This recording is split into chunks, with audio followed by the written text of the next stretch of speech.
If you have an opinion on that, you let me know. Let me change the tone a little bit more into something a little bit more sober. It's a topic we've been spending some time on here on the Chai95 Radio Hour. Today is April 24th, and that is the anniversary, the 97th anniversary of what is considered the start of the Armenian Genocide, and that was a murder of up to 1.5 million innocent people, which many still try to deny today. There's a YouTube video I've put together on this. Just Google Chai95 and Armenian Genocide. It's from about a month ago. We had a real all-star panel discussing it. You can find that on YouTube. The starting date of the genocide is generally held to be April 24th, 1915, and that is the day when Ottoman authorities, Turkish Muslims, arrested some 250 Armenian Christian intellectuals and community leaders in Constantinople, which is now known as Istanbul.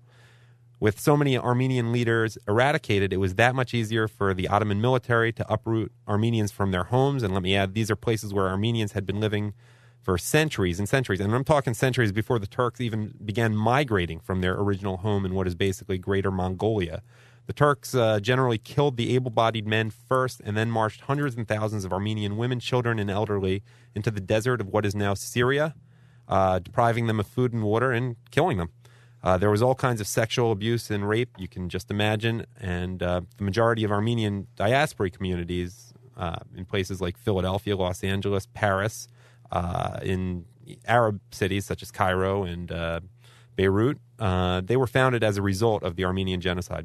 Now, there are numerous events around the world that are commemorating this over the next few days, and in Philadelphia, that event, the Armenian Genocide Walk, which you can find out more about on ArmenianGenocidewalk.com, that's taking place this coming Saturday, and I just want to point out to my fellow Shabbos observant Jews, it's the Armenian Genocide Walk, not Drive, so you can go. And with us to talk about it is the organizer of the Armenian Genocide Walk, Kim Yacoubian. Hi, Adam. Thanks for having me. Thanks for coming on and for all that you're doing here for a very worthwhile cause. I don't want to get into the genocide that much. There are books about it. We've covered it here, and people can go to the walk and hear about it, and then go to YouTube. But I am curious. You went to Armenian schools growing up, and you make a real conscious effort 90 or so years after your ancestors came here to be Armenian. And I'm wondering, how does one do that in the diaspora, speaking the same language, being the same race for the most part as the majority culture? How do you remain Armenian today? Well, I'll speak about it from a Philadelphia perspective. I attended the Armenian Sisters Academy here in Philadelphia. That definitely instilled in me, as did my family, a deep appreciation for the Armenian culture. But besides going to the Armenian school, we also have 5 Armenian churches in this area. Mm-hmm. And by attending the churches as well, definitely keeps you connected to our community. Certainly I can relate to that. As that's really what keeps Jewish people connected. I basically pray with other Jewish men every day. I've been doing that. I probably haven't missed a day of doing that at least once for 6 months. But how often my understanding is the Armenians are not that religious Christians. You go on a Sunday every once in a while, but is that a fair thing to say, that it's not that devout a group? I think there's certain Armenians that are. Considering the size of the Armenian population here in Philadelphia, which is about 10,000, the fact that we're able to still sustain 5 churches, I think does say something to people's affinity towards the church. But do people go every week? Or? Yes, absolutely. Oh, they do? Okay. Absolutely. Among the majority? They do. And language, do you speak Western Armenian? How is Western Armenian surviving? I know obviously in Armenia, which was not really where the genocide occurred, which was part of Russia or Tsarist Russia then, they spoke a slightly different language, Eastern Armenian. Who's speaking Western Armenian today?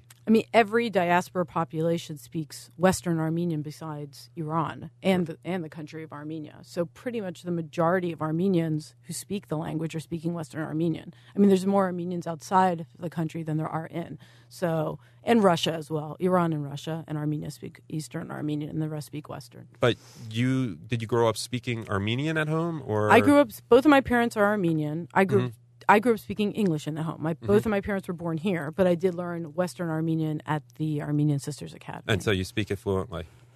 Yeah, more or less. My reading and writing is actually probably stronger than my speaking, but I can do all 3. I'm just curious because, growing up in a Jewish home, insofar as humor is concerned, my parents would always tell a joke in English, and then the punchline would be in Yiddish, so the kids wouldn't understand. And I'm just curious whether your parents did the same thing. I mean, what I find is, I have 3 nieces who are all attending the Armenian Sisters Academy. So they're being exposed to the Armenian language. In my family, you find casual conversation, Armenian intermingled in it. And it comes out naturally, certain words. But, we don't speak only Armenian in our home. We primarily speak English. Was it your parents' first language? It was my mother's first language. Okay. Actually, could you tell us a little bit more about your family history, Sure. especially in the context of the genocide? Because Absolutely. I want to make this clear. Jews are keenly aware of the Holocaust, but for the majority of the Jewish population, and this really only applies to the Ashkenazi Jewish population, they did not have immediate ancestors who went to the Holocaust. Obviously, if your ancestors were killed, you didn't have descendants, but most people did have ancestors who went through the pogroms in the late 19th century. But my understanding is all Armenian Americans pretty much had an ancestor who went through this. And that is the case with my family. On my father's side, my paternal grandmother was born in Samsun, raised in Samsun. Her father was taken from the home at the time of the genocide to never be seen again and presumably slaughtered. She and her baby sister and mother eventually were sent out to walk in the deserts, eventually ended up in Aleppo and then here in Philadelphia. And then my father's father, my paternal grandfather, he as well, both of his parents were killed as a result of the Armenian Genocide. There were 7 siblings, 4 survived, and he as well ended up here in Philadelphia around the age of 17 and 18. People grew up without cousins and parents, right. And it's amazing what people went through. It must drive you crazy when people try to deny that this happened. Right. It's an insult to our history. It's an insult to our past. The people who survived and had to settle in the diasporan communities, they carry that pain with them, but they did their best to survive. And as you can see, many Armenians today have flourished over the years being in the United States. They're accomplished. They've excelled, but it came at a cost. The Eagles now have an Armenian backup quarterback. I just heard that yesterday. I didn't realize even Trent Edwards was on the team, but he's of an Armenian background. I know people are not happy about the statement that Barack Obama made today about the Armenian, not genocide. He said the Armenian massacres or something, but he wouldn't use the term. What's the reaction to something like that? That is pretty much par for course. The Armenian American community has become accustomed to certain politicians kowtowing to Turkey, and this is pretty much more of the same. Yeah, and we've heard about it in terms of the Senate race here. We'll know the results if you have someone who's been pretty good on the issue nominated for Republican Senate later today.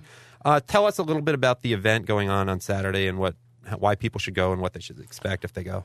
Well, what I think is sort of special about the Armenian Genocide Walk on Saturday is that this is being organized from youth representatives from all of the various Armenian organizations and churches. It's a unified effort by the youth. Again, the event is on Saturday, April 28th. We're doing this for the 5th consecutive year. The walk begins at the Art Museum, and it makes its way down to the Visitor Center lawn. We're really pleased this year because we actually have as our guest speaker someone who is Turkish. A Turkish historian. He's done much for our community in terms of the work that he does. His name is Dr. Taner Akşam. And he will be our keynote. And, while we're there, we'll also have cultural performances by youth and that type of thing. Important question. Do we know what the weather is going to be like yet on Saturday? Right now, it's showing partially cloudy. Okay. Cloudy is better than rain. No rain. Hey, in western Pennsylvania today, and boy, it could be a lot worse than yes. that. Mm-hmm. Anything else you want to leave people with as we commemorate the 97th anniversary of a really tragic event? I just appreciate the time to be on your show today, Adam. We welcome anybody Armenian-friendly, non-Armenian to come down and show their support. We appreciate it greatly, so thank you for the outreach. One last question. Why should Jews in particular come out here? Because that's a lot of our audience. I've always felt a certain connection with the Jewish community. For the obvious reasons. There's a lot in common there. We've experienced similar losses historically, and we could definitely use your support. Okay, we'll do our best. Thanks, Kim Yacoubian, thank you for coming on today. Thank you. And we'll see you Saturday. Thank you.